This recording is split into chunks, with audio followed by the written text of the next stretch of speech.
Big boss Malayalam season 6ന് വേണ്ടിയിട്ടുള്ള കട്ട വെയിറ്റിങ്ങിലാണ് ഓരോ ബിഗ് ബോസ് ആരാധകരും.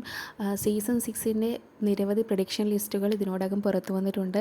ചിലരുടെ പേരൊക്കെ നമുക്ക് കൺഫേംഡ് ലിസ്റ്റിലാക്കാറും ആയിട്ടുണ്ട്. നിങ്ങൾ ആദ്യമായിട്ടാണ് ഈ ചാനൽ കാണുന്നതെങ്കിൽ സബ്സ്ക്രൈബ് ചെയ്യാൻ മറക്കല്ലേ. കുടുംബവിളക്ക് എന്ന പരമ്പരയിലൂടെ മിനിസ്ക്രീൻ പ്രേക്ഷകർക്ക് സുപരിചിതയായ ശരണ്യ ആനന്ദ്.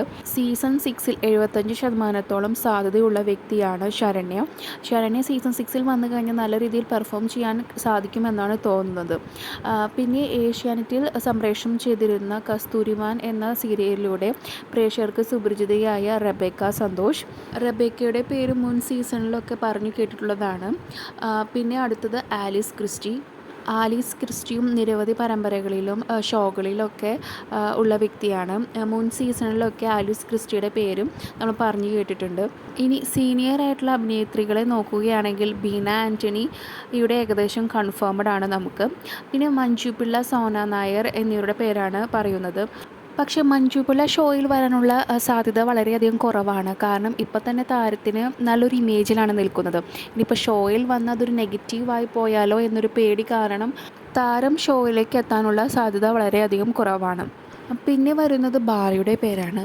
പക്ഷേ ബാല നല്ലതായിട്ട് പ്ലേ ചെയ്യാനുള്ള സാധ്യതയുണ്ട്. പക്ഷേ ഫിസിക്കലായിട്ട് ടാസ്കുകൾ വരുമ്പോൾ ഒരുപാട് ഹെൽത്ത് ഇഷ്യൂസ് ഉള്ള വ്യക്തിയാണ് ബാല. അതുകൊണ്ട് തന്നെ അത് ബാലയ്ക്ക് വളരെയധികം ബുദ്ധിമുട്ടുകൾ ഉണ്ടാക്കാനുള്ള സാധ്യതയുണ്ട്. പിന്നെ അടുത്ത വ്യക്തി എന്ന് പറയുന്നത് യാദിൽ എം ഇക്ബാലാണ്.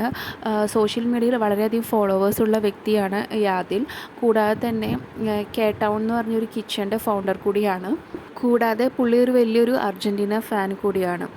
പിന്നെ കൺഫേംഡായ പേര് ഷാലു പെയ്യാടിൻ്റെയാണ്. ഷാലു ഷോയിൽ വന്നാൽ എന്തായാലും കിടിലനായിരിക്കും. കാരണം വാക്കുകൾ കൊണ്ട് എതിർത്ത് നിൽക്കാൻ വളരെയധികം കഴിവുള്ള വ്യക്തിയാണ് ഷാലു. കൂടാതെ തെറ്റ് കണ്ടാൽ തുറന്നടിച്ച് പറയാൻ മടിയില്ലാത്തൊരു വ്യക്തിയും. ഇതിലെ ആരൊക്കെയാണ് സീസൺ 6ൽ നിങ്ങൾ കാണാൻ ആഗ്രഹിക്കുന്നത് എന്ന് കമൻറ്റായി രേഖപ്പെടുത്തൂ. കൂടുതൽ ബിഗ് ബോസിൻ്റെ വാർത്തകളൊക്കെ ഈ ചാനൽ സബ്സ്ക്രൈബ് ചെയ്യുക.